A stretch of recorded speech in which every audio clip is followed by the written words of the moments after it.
Duality, a notion essential to psychology. We all contain a multitude of personas and change proverbial masks to match our present situations. The body is the container for this legion within, allowing us to maintain the important illusion of a singular self, the very basis of human experience. In Noon, there lies both the innocent child and the disturbed traveller. Both fight for control. But what happens when the duality is not only in the mind? 2 breaths. Why could I hear him breathing? Why could I feel them breathing? My body was... Given her vanishings, I fear it is not only her inner self which has become subject to division, but her body as well. One child, torn between 2 worlds. Either I have lost my marbles, or we tread ever deeper into territories beyond the boundaries of rational thought.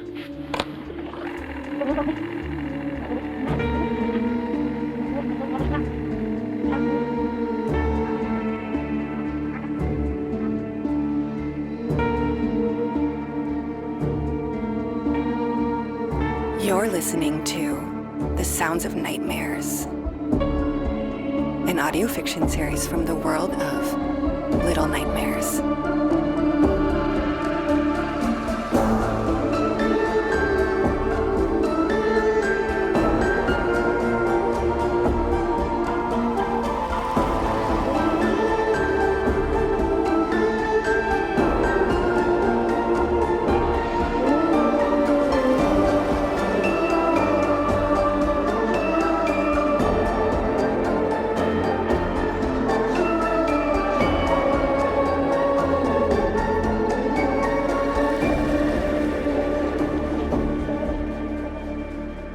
Chapter 4. 2 of a Kind.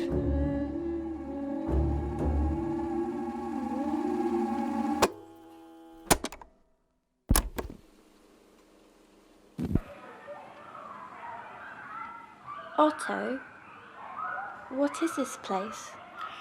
The reunion room. Is that cake they're eating?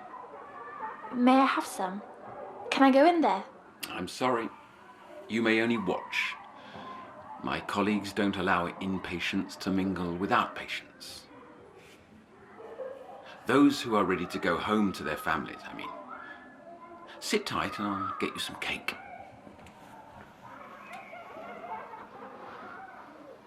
Get me a piece of cake, please. Piece of cake. Get me a piece of cake.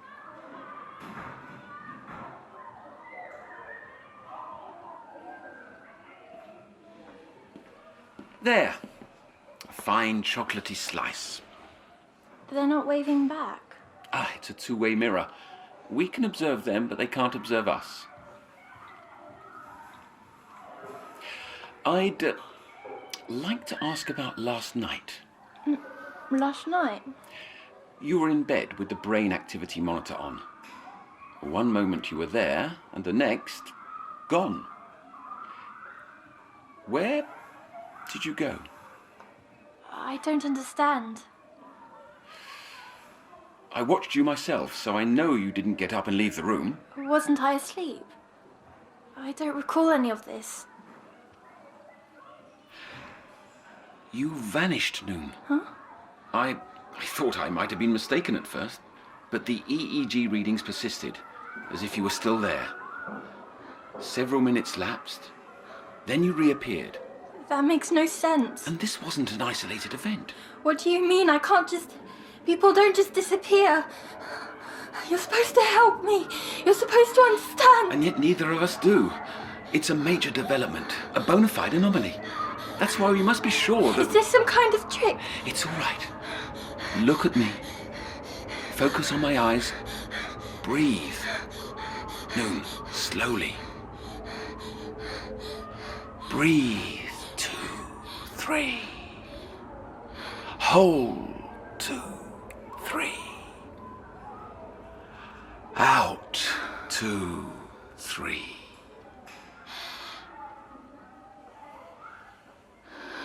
That's it. That's a girl. Better? Why did you take me here, Otto? I know solitude can be hard, and visualization is essential to developing beliefs. It's being alone I hate. It's being lonely. And I'm showing that one day you'll be in the reunion room too. Just as relieved as those children, sharing cake rather than eating it by yourself. But you have to trust my process, even when it's difficult for you to grasp. I understand more than you think. Yes, I suspect so too. Hidden somewhere in your head. Come along. We've got preparations to make before tonight's session. Can we stay here? A minute longer? All right, just until you finish that slice. So many wires. They're everywhere. It's the same EEG machine I use to monitor your sleeping brain. Only now I'd like to acquire readings during wakefulness, during your retelling, to compare results. My last doctor made me do things like this all the time.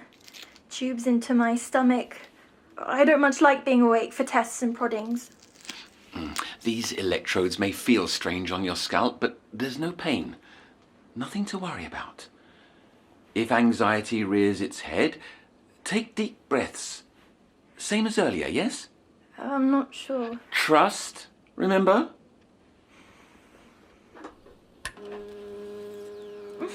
Not so bad, is it?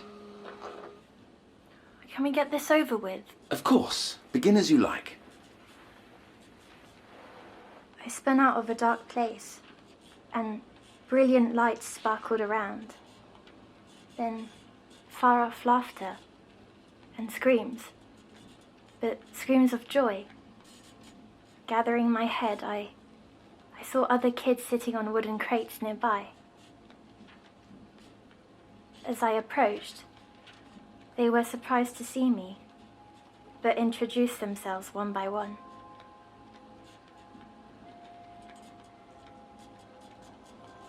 They were performers, they said, each with different skills and talents. Juggling, fire breathing, trapeze something. Trapeze? Trapeze. That's what he said. The boy called Rusty, he walked tightrope too.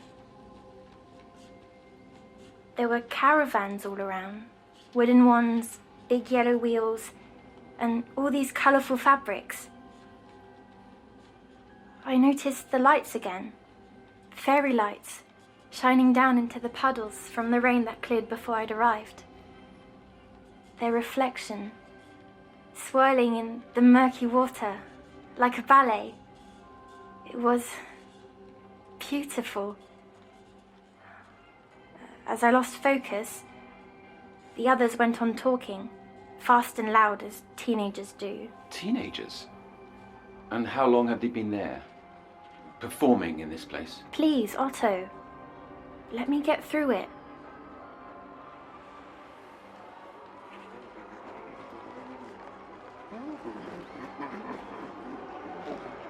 From the way they looked, they'd been there a long time.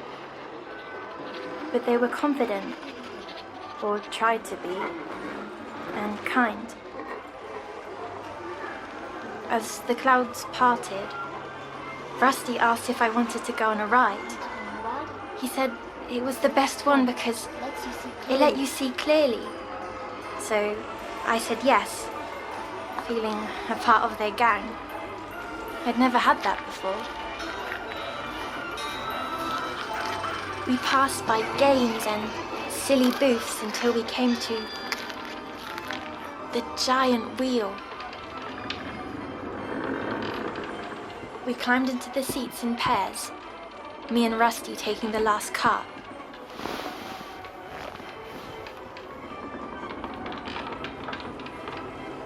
It went so high up that I could see the whole carnival. It was unnaturally high, like we were in the sky itself. Rusty pointed to these tall wooden poles, like masts on a ship, as if that answered where we were. But how could a ship be in the air? Rusty saw my face full of questions and said, Look down, not out. "Look down, not out. You You won't feel sick that way, and we haven't much time." I remember feeling, for a moment, things were okay. On the giant wheel, for the first time in such a long time, I felt happy. But Rusty, he suddenly seemed so sad. His voice shifted, and he continued, "That massive tent there, that's the big top." He said we'd be going there soon because him and his friends had a show to put on. I already knew the answer, but I asked anyway. "You don't like performing, do you?" He looked glum for a moment before replying, "I hate it." When I asked why he does it, Rusty mumbled to himself, but I couldn't hear with the wind so loud. Finally, Rusty turned and said, "They force us, and whatever they say goes." I didn't know who they were, but a bad feeling came over me, and I understood why we were really on that wheel. Because all the way up there, he could say what was in his heart without worrying about being heard.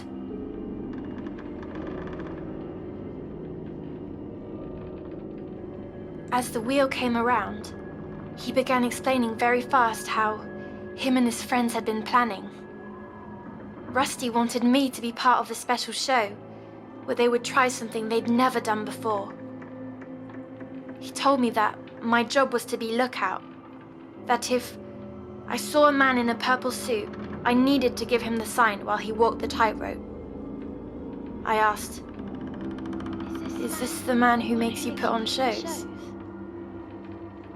Without really answering, Rusty kept talking. "In the spotlight, some glow, while others shrivel into shadows. We glow and do as told, or..." He didn't finish the thought, but I understood. The times I was on TV, I'd have done anything to avoid all those lights. So I said, "A simple sign won't do. I'll have to shout. A code only we'll understand. How about Big Top?" He agreed it was a good idea, and I realized he didn't tell me what they were planning, but when I saw him staring out at the clouds, I asked, "You mean to escape, don't you? The carnival?"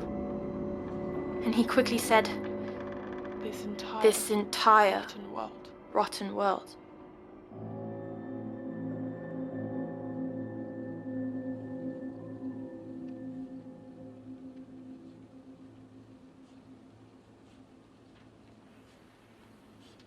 Was the boy expressing knowledge of a world beyond this carnival? I hadn't thought about it until now, but I guess so. And I felt that too. That all the places you've been are one and the same? Sort of. It's like how this basement is connected to the upper floors, but don't work together. Why did you never express this before? What's so important? You sense that the dreams you visit hold a tangible, sustained existence? That these spaces are objective? Physically there? I think so. I don't know how it works, but it feels that way, yes. Do you finally believe me? Giving the mere thought validity would have my license revoked. Yet I admit there's potential that what you say is true. It offers some explanation of your spiriting away last night.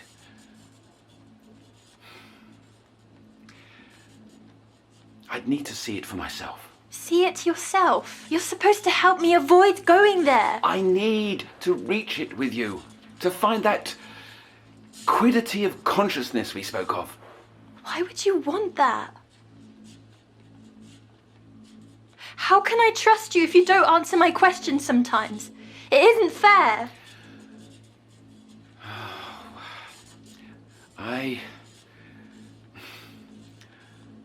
I lost someone dear to me. You understand? A long time ago. Part of me believes that they may be there. So that's the reason you're so fascinated by me, isn't it? That's why you have me do all these tests and experiments to find them. Now you're the one being unfair. Well, you can't even get there. And why not? It's nowhere. Nowhere? What do you mean? It's a place that is and isn't. Did the boy, Rusty, say that? The candleman? Neither. I can't help you if you hide things from me. I tell you everything. You know what's in my brain more than I do. These things on my head. Breathe, Noon. Breathe. Breathe. Deep. Follow my rhythm.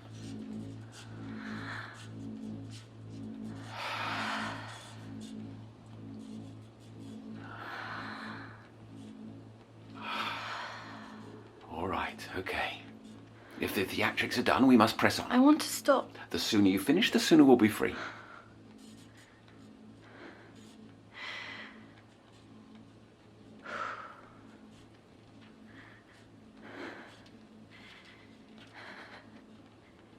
We went to the big top. Rusty and the others got all dressed up in amazing costumes. Black and white with sparkles. And another in a fancy red coat. Rusty led me round to the towering stage, placing me in the front, saying, "Best seats in the house." I felt so special until Rusty looked around with that worried face again. Without another word, he went backstage as the crowd started pouring in. These people were the wrong shape. Faces like bad drawings come alive. One sat down in the seat to my left, eating a candy apple. It stank horribly, and the center was mushy and raw. These plump bodies filled the seats, too big for them, crushing and spilling into one another, at the same time stuffing their faces with rancid snacks, all gristly and chewy. I thought to throw up, but as the lights dropped, everything went still.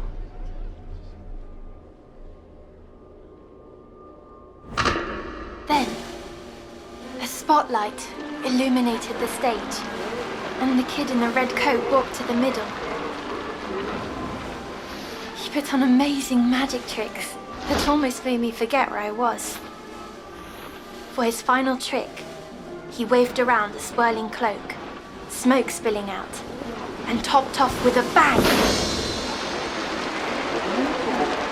When the cloak dropped, he had disappeared, and in his place were two different kids. They had sticks near their mouths, blowing fire. That did it for the crowd. Then I remembered. I was playing lookout.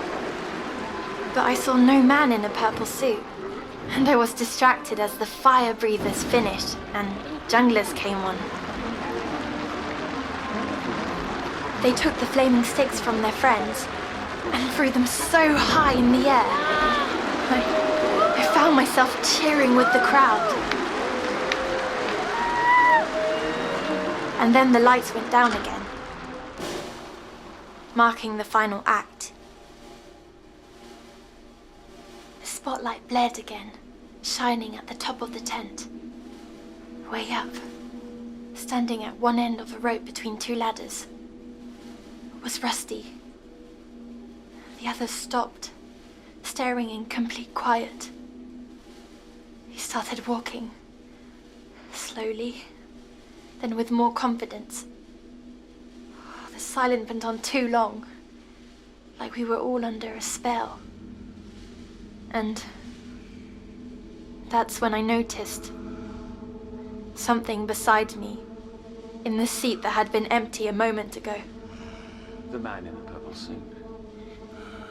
I heard him before I saw him. 2 breaths. Why could I hear him breathing? Why could I feel them breathing? My body was shaking, but his attention was on Rusty. Noticing that I wasn't cheering, the man turned. He had no eyes, but I felt him look at me. How can someone with no eyes look at you? Then, I saw a smaller man in his lap. A dummy, only he wasn't made of wood or plastic and had hair atop a lumpy face where a wide mouth had been carved out. Unlike the man, the puppet had eyes, staring at the spotlight above. Suddenly, the crowd burst into a cheer as Rusty reached the middle of the rope. But the dummy's face crinkled, full of hate, wanting those cheers for himself. I was the only one not clapping, and he turned to face me. I'm not sure if they spoke or if it was in my head, but with a smile, they invited me to be part of the show. That's when I shouted, "Big top! Big top!" But the crowd was booming. Rusty made it across the rope, but instead of climbing down the ladder, he began climbing towards a small cut in the fabric at the top of the tent. I turned back, and the man was still there, limp, but his dummy was gone, right near Rusty. Big top! I tried to scream, tearing my throat, but I had no breath. And then I saw the dummy, its lumpy face peering out from the shadows at the top of the tent, waiting for Rusty. The man beside me grew shy, both loving the praise and regretting the attention. I could hear it breathing again, 20 breaths, out of sync. I tried and tried to shout, but it was too late. Rusty was finally out of the spotlight, and the tiny doorman lunged, and Rusty... Did he escape? Did he manage? Get this thing off my head! Was Rusty able to get away? No, I don't like it! Rusty! Okay. All right. Deep breaths. Deep breaths. Follow me. Listen. 1, 2. Big top! Slow down. Breathe. Rusty! 2! Big top! Big top!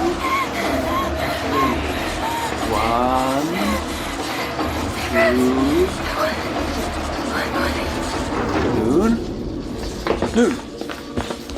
Noon!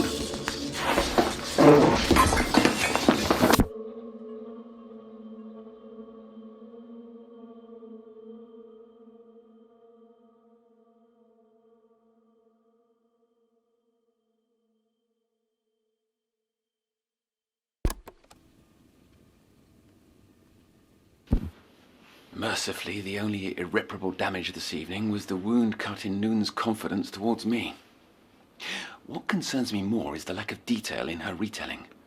A step backwards, which may be the result of her preoccupation with the testing equipment. Her body dysmorphia was exacerbated.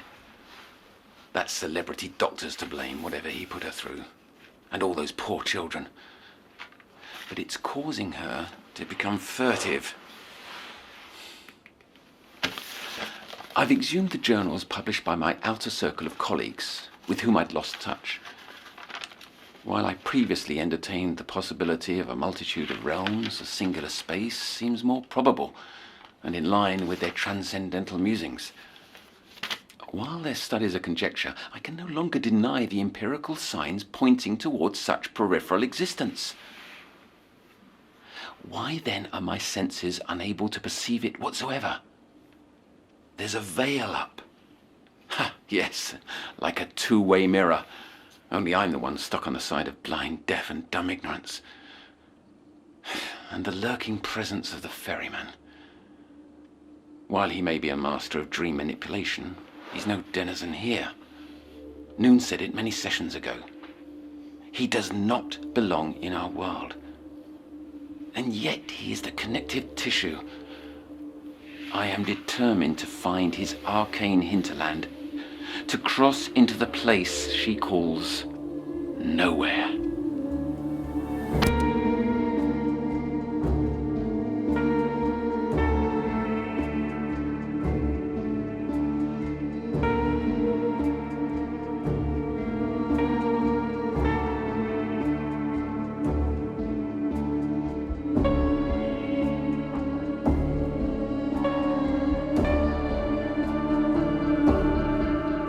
You've just listened to the 4th episode of The Sounds of Nightmares. This episode was written by Supermassive Games and Lonnie Nadler. Our showrunner is Lonnie Nadler, and the series is directed by Thomas Joses.